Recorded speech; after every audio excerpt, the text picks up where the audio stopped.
आज हम ऐसे महान संत के द्वारा बताए गए उन मुख्य बातों को जानेंगे जिन्होंने जो देखा है वही कहा है और जो चखा है वही कहा है। वे अद्भुत में भी अद्भुत संत हैं। उनके बयां करने का अंदाज, कहने का ढंग, कहने की मस्ती सबसे अलग है। वे हैं संत कबीरदास। तो आइए जानते हैं उनकी वो बातें जो हमारे जीवन की सच्चाई का एहसास दिलाती हैं। आप देख रहे हैं विप्रा लोक।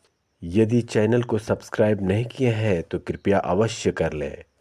जो कोशिश करते हैं वे कुछ न कुछ पा ही लेते हैं। जैसे कि मेहनत करने वाला गोताखोर गहरे पानी में जाता है तो वह कुछ न कुछ लेकर ही आता है।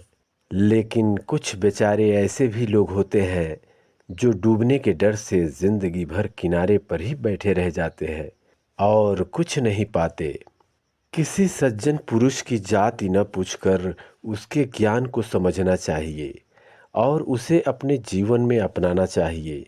जिस प्रकार तलवार का मूल्य होता है, न कि उसकी म्यान का, अर्थात व्यक्ति के वेशभूषा पर ध्यान न देकर उसके गुण पर ध्यान देना चाहिए। ऊंचे कुल में जन्म तो ले लिया, लेकिन अगर कर्म ऊंचे न हो तो वह उस सोने के लोटे के समान है जिसमें जहर भरा हो। रात को तुमने सोकर गंवा दी और दिन को खाना खाकर, अर्थात समय को यूं ही बर्बाद मत होने दो। जो उदय हुआ है वह अस्त भी होगा, जो खिला है मुरझाना भी उसी को होगा, और जो आया है जाना भी उसी को होगा। यह सारा संसार मृत्यु के लिए उस भोजन के समान है जो कुछ तो उसके मुंह में है और कुछ गोद में खाने के लिए रखा है। धैर्य रखने से सब कुछ हो जाता है।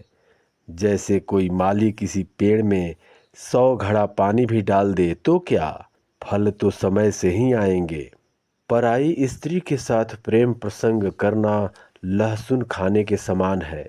उसे चाहे किसी भी कोने में बैठकर खाओ तो क्या, उसकी सुगंध तो दूर तक प्रकट होती है।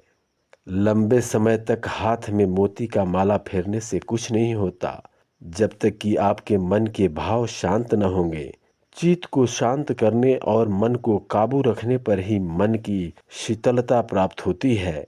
ये थे संत कबीरदास के अनमोल वचन, जिसे अपने जीवन में अपनाकर वास्तविकता में जीना सीख लेंगे।